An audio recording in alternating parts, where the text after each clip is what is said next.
Dulu setiap tahun selalu diadakan pencaksilat DOR di alun-alun Madiun. Sekarang lebih dikenal dengan sebutan tarung bebas yang masih dilestarikan di daerah Kediri dan Probolinggo. Alkisah berdasarkan data-data dari sumber yang bisa dipercaya menyebutkan bahwa di era tahun 60-an diadakan pertandingan pencaksilat DOR di alun-alun Madiun. Pada saat itu naiklah seorang pesilat tangguh yang sukar dikalahkan, bahkan belum ada seorang pun yang bisa mengalahkannya di geladak jawara pencaksilat DOR. Beliau adalah Syekh Wulan dari Ponorogo. Dulu PSHT belum mengikuti pertandingan pencaksilat DOR karena PSHT lebih mementingkan pada pertandingan pencaksilat yang resmi.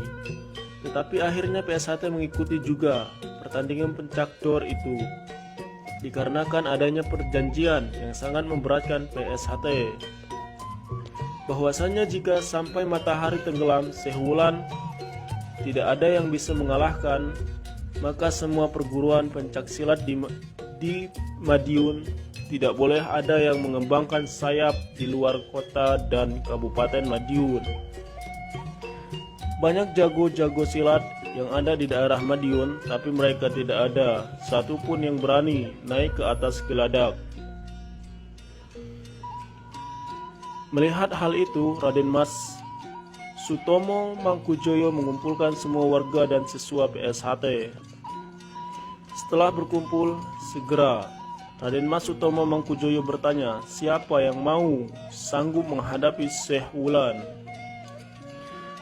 Kemudian teracunglah jari tangan dari warga PSHT yang duduk di belakang. Ternyata yang mengacungkan jari itu adalah Raden Mas Imam Kusupangat.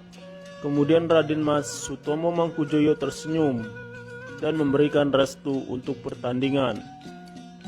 Bahkan Eyang Badini melakukan ritual dengan cara mendudukan Raden Mas Imam Kusupangat di atas tampah yang ditaburi kacang hijau. Dikarenakan pertandingan ini tidak hanya pertandingan kanuragan saja, melainkan pertandingan kadikdayan. Setelah selesai, Raden Mas Imam Kusupangat tidak segera menuju geladak pertandingan, melainkan beliau pulang untuk meminta doa restu dari sang kanjeng ibu Raden Ayu Kusmiyatun. Setelah mencium kedua kaki ibunya, beliau pergi berziarah ke makam ayahnya, Raden Mas Ambar Kusensi. Barulah beliau pergi ke geladak pertandingan tanpa diantar saudara-saudara dari PSHT. Karena beliau sendiri yang meminta agar saudara PSHT lebih baik menunggu kedatangannya saja di geladak pertandingan. Setelah beliau sampai, beliau disambut oleh Raden Mas Sutomo Mangkujoyo dan menepuk pundak beliau sambil berpesan, mati dan hidup PSHT ada di tanganmu sekarang. Maka kamu harus waspada dan pandai supaya memperoleh kemenangan yang sejati dan tidak curang. Raden Mas Imam Kusupangat mengangguk dan kemudian mencium tangan Raden Mas Sutomo Mangkujoyo sebelum naik geladak.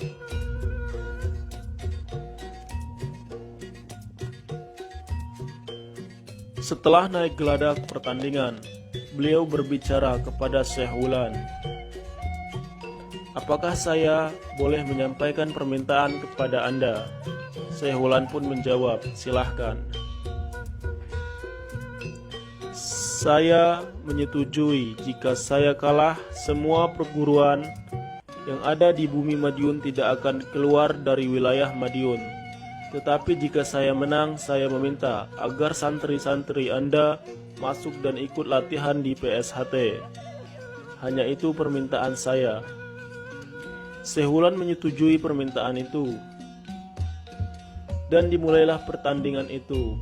Mungkin semua menyangka kalau pertandingan itu akan berjalan sengit dan lama, tapi kenyataannya dalam waktu 1 menit 58 detik Syekh Wulan sudah terkapar, tidak dapat melanjutkan pertandingan lagi.